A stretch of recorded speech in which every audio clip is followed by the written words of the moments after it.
Ce n'est pas Béatrice qui l'emmène jusqu'au bout. Oui, des questions terribles. Alors d'abord, je voudrais m'élever contre une idée fausse que c'est Saint Bernard la dernière étape de la Divine Comédie. Non. Il y a encore beaucoup d'autres événements rendus très complexes par la densité, mais qui vont au-delà de Saint Bernard. J'en donnerai trois qui sont dignes d'être éclairés. D'une part, la Trinité, la vision trinitaire, qui surpasse la prière de Bernard. Deuxièmement, le fait que dans la Trinité, Dante, par une sorte de vision qui est certainement la plus énigmatique de toute son œuvre, voit un visage humain, Nostre Figli, voit un visage humain dans le cercle de la Trinité. Visage humain dont il laisse entendre qu'il peut être aussi bien celui du Christ incarné que le sien propre. D'où le livre de Dragonetti, dont j'ai parlé tout à l'heure, qui dit que, dont le titre est admirable, Dante pèlerin de la Sainte Face, et la Sainte Face n'est pas simplement le suaire de Turin, mais aussi la découverte de mon propre visage à travers les 100 chants de la Divine Comédie.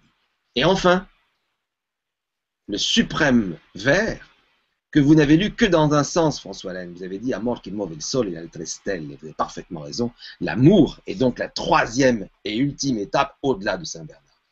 Amor qui muove il sole e le tre stelle. Mais si vous faites attention à ce vers, vous savez qu'on peut le lire dans un autre sens, car Amor peut se retourner en Roma, et il faut entendre Roma qui muove il sole e le tre stelle.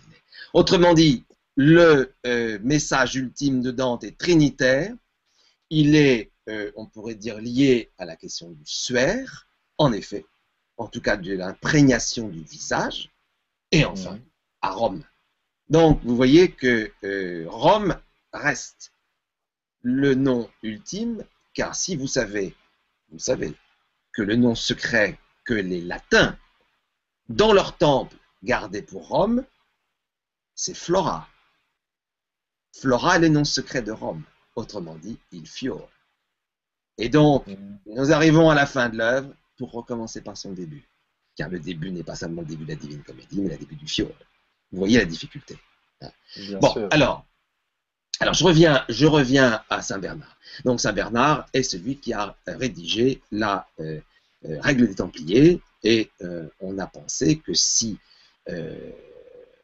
l'avocat de Dante auprès de la Vierge, car Dante est face à la Vierge à la fin de l'œuvre, et Saint Bernard, c'est que c'est donc le culte de la Vierge et de la Vierge Noire qui complète et a conduit à son extrême développement toute la Divine Comédie. Je vous rappelle que Jacques de Molay, en mourant, on a une description très précise de sa mort, meurt en montant sur le bûcher, dans une parfaite sérénité, dans une maîtrise de soi admirable, et dit le texte, il est mort pris en douceur dans les bras de la mort, et il avait demandé comme ultime regard, je veux voir le visage de la Vierge.